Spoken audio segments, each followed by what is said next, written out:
Ada hari dimana gue menyesali ketakutan gue. Hari dimana seharusnya sebuah perasaan diungkapkan. Dev, andai kau tahu perasaanku. So puitis anjir. Kenalin, nama gue Putu. Tut, tut, tapi bukan kue putu. Euk asli cetakan Bali. By the way, umur gue sekarang udah 20 tahun dan sedang menempuh pendidikan di salah satu kampus di Bali. Tenang bosku, gue gak akan curhat betapa kerasnya jadi anak arsitek. Kerasan juga cor-corannya dikerjain anak teknik. Jadi gue pengen ngajak kalian flashback ke masa-masa SMA, dimana gue sedang dihadapkan dengan yang namanya cinta. Oh iya, gue waktu itu sekolah di SMA Negeri Kabupaten Kelungkung, tepatnya di daerah Bali Timur. Kalau mau ngomongin ciwa-ciwa sadunan aduhai, di sini ada banyak. Ya, cuma masalahnya hati kan gak melulu soal tampang ya. Jadi waktu pembagian jurusan, gue dianugerahkan kenikmatan dunia oleh semesta. Apa itu? Gue sekelas sama ciwai paling wadidaw di SMA gue. Namanya Devi. Ya, Devi pelahap cinta. Karena banyak hati pria yang kandas dan terjatuh dalam lubang penyesalan. Alias nyesel udah nembak. Entah kejadian alam semesta apa, ternyata Devi itu best friendnya sepupu gue. Namanya Rizka. Dalam benak gue, wah, bojuk nih Rizka kalau mau bantuin gue deketan sama Devi. Kenyataannya malah berbanding terbalik. Si Rizka gak mau ikut campur urusan hati antara gue sama Devi.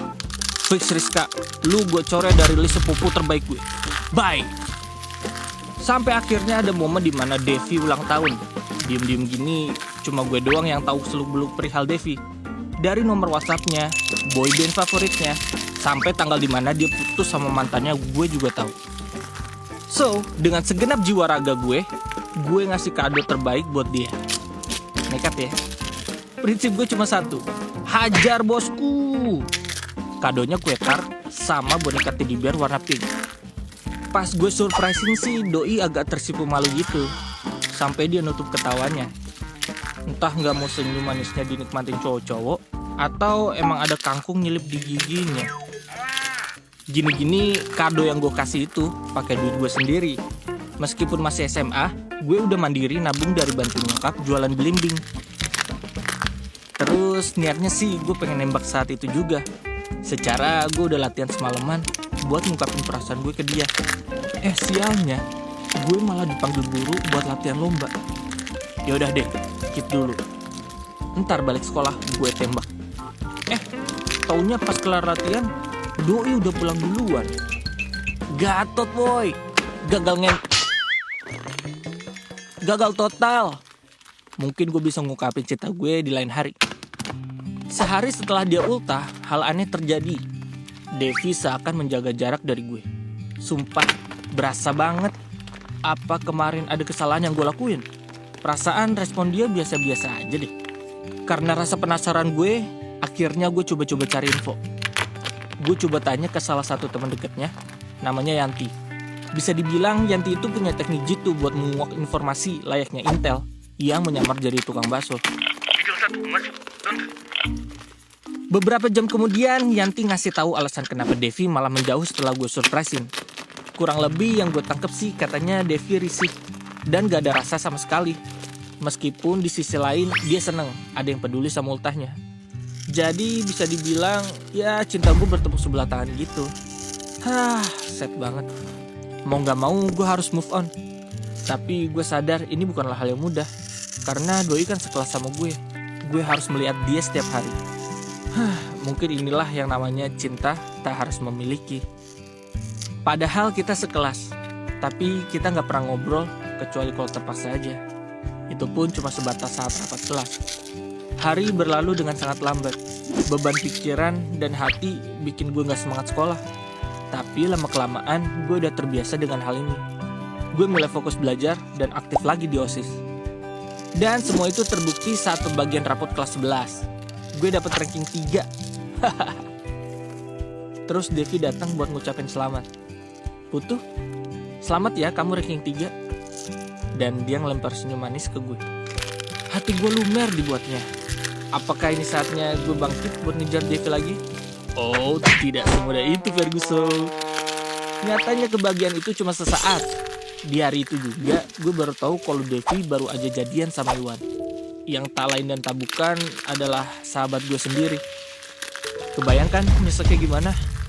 Dan tololnya, gue malah ngucapin selamat ke Iwan. Selamat ya bro, semoga langgeng sampai pernikahan. Tapi dalam hati gue, cih, cepetan putus kayak lu. Nah, yang gue sebelin dari Iwan, itu anak gak tahu diri. Dia ngerangkul gue sambil bisikin gini, bro, minta duitnya dong dikit buat jajanin Devi. Seketika hati gue berkecamuk. What? Cewek yang gue suka udah lu rebut, tanpa malu lu minta duit ke gue buat bahagiain dia. Alik. Gue pulang ke rumah langsung ngurung diri di kamar. Muter lagu sedih-sedihnya Ungu sama Kangen Band. Kepala gue tutupin sama bantal dan gue teriak sekeceng-kencengnya. Singkat cerita, gue sama Devi udah sama-sama kelas 3 SMA. Dan gue udah terlalu sibuk mikirin mau masuk ke kampus mana ketimbang mikirin dia.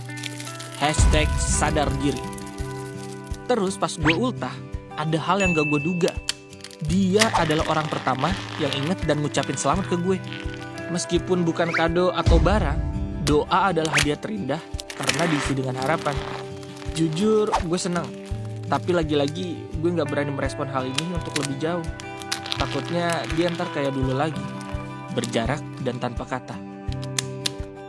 Hari perpisahan sekolah pun tiba. Hari dimana gue sama Devi akan berpisah dan kian menjauh.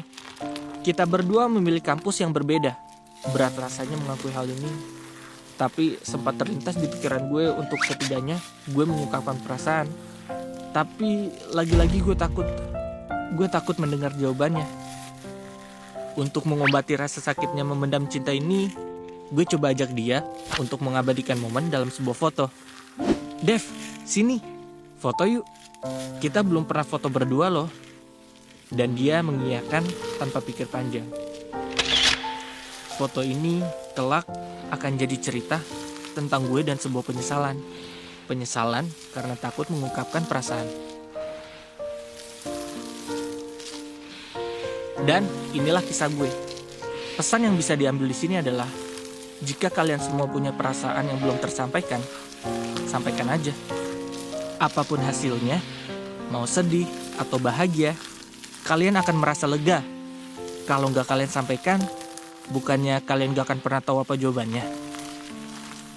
Kalau kalian punya cerita menarik dan ingin dibuatin animasi kece kayak gini, silahkan kirim email di bawah ini ya. Dan jangan lupa klik tombol like, share, komen,